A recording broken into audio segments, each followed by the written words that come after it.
असहाय लड़की की कहानी भाग 4। कुछ ही दिनों में कामना की शादी होने वाली थी।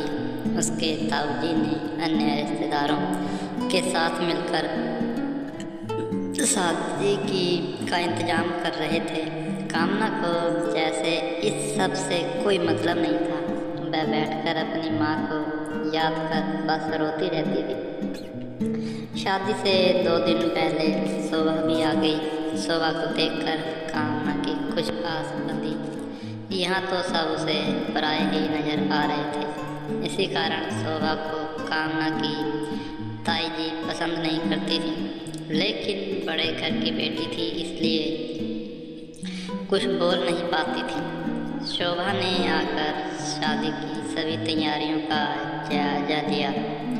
जहाँ भी उसे कमी नजर आई उसने अपने हिसाब से सब ठीक कराया। शोभा शहर से रुपए और जेवर लेकर आई थी।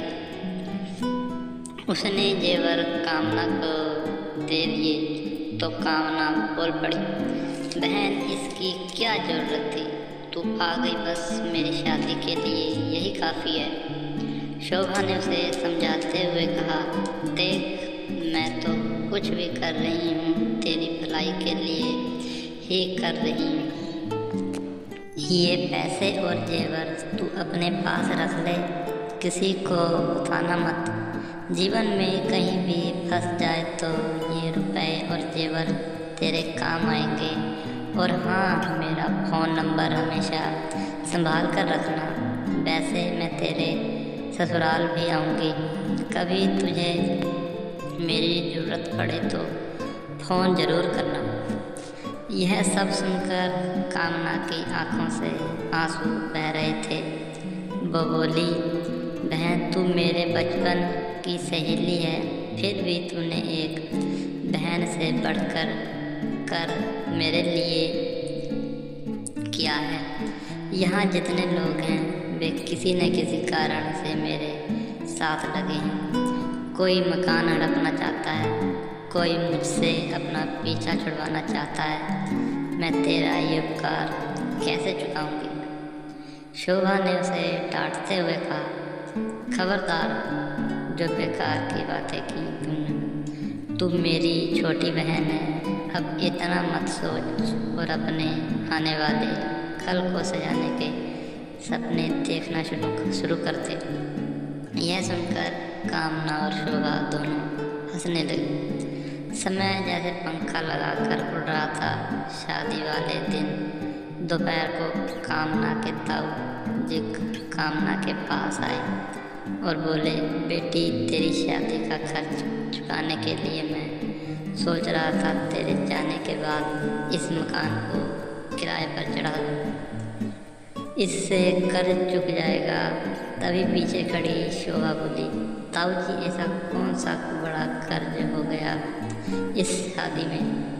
न हम दावत कर रहे हैं, न ज़्यादा बारात आ रही है, केवल 5 लोग आ रहे हैं। उनका मान सम्मान करना है और वो तो एक जोड़े में ब्याह कर ले जा रहे हैं। मुझे याद है जब बात हुई थी तो दान दहेज के लिए तो पहले ही हमने मना कर दिया था।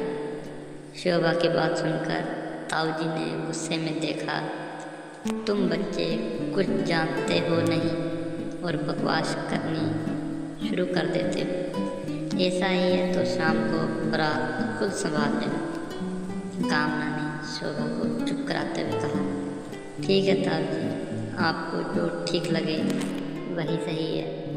वैसे भी मैं तो जा रही हूँ, कम से कम इस बहाने घर की साफ सफाई होती रहेगी। यह सुनकर ताऊजी ने घूरकर शोभा की ओर देखा, फिर कामना के सर पर हाथ फेर कर वापस चले गए। कामना ये मकान हड़पने की साजिश है, शोभा ने कहा। कामना ने उसे हाथ पकड़कर अपने पास बिठाया और बोली, जाने दे शोभा, क्या कर सकते हैं, इन लोगों से बहस करके कोई फायदा नहीं है, वैसे भी किराए पर दे रहे हैं। शोभा चुप रह गई। शाम को बारात आई, सारा तरीके से शादी हो गई। सुबह जब विदाई का समय आया तो कामना फूट फूट कर रोने लगी। शोभा ऐसा लग रहा है जैसे मेरा सब कुछ छूट जा रहा है। शोभा ने उसे संभालते हुए कहा, कामना, जीवन में आगे बढ़ना पड़ता है। एक घर छूट रहा है तो दूसरा घर मिल भी तो रहा है। चिंता मत कर। शोभा कामना को आस बंधा रही थी, लेकिन उसके मन में भी कई विचार आ रहे थे। कैसे नए घर में रहेगी, उसे वहाँ कोई कष्ट होगा तो कोई पूछने वाला ही नहीं है। कुछ देर बाद कामना की विदाई हो गई।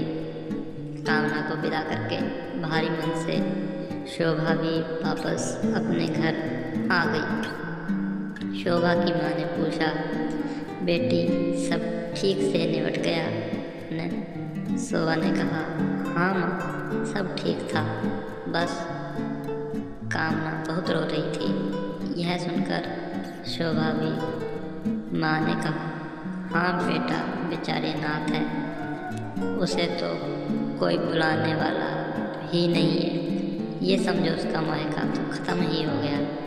शोभा भारी मन से शहर की ओर रवाना हो गई। घर पहुंचकर करण को उसने सारी बात बताई। सब सुनकर करण ने कहा, ठीक है शोभा, जब भी फुर्सत हो उससे मिलाना।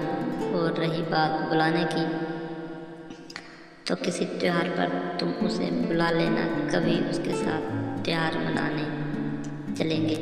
शोभा को यह सुनकर बहुत खुशी हुई कि उसके पति का दिन उससे भी बड़ा है। इधर कामना जब अपने ससुराल पहुंची तो देखा एक टूटा सा मकान है। गाँव में घर के आंगन में कुछ औरतें बैठी हैं। कुछ औरतें उसे आगे ले जा रही थीं। तभी उसने देखा कि एक खाट पर एक आदमी बेहोश सा पड़ा था। कामना उसे देखकर डर गई। तभी उसकी सास ने कहा, अरे डर मत, ये तेरा देवर है, कल शादी की खुशी में ज़्यादा पी गया है, तू अंदर चल। कामना अंदर एक कमरे में जाकर बैठ गई। मिट्टी से लिपा गया फर्श, जिस पर एक चटाई बिछी थी। कामना को वहाँ बैठाया गया। घर में काफ़ी चहल पहल थी। कुछ देर बाद कामना से पूजा करवाई गई।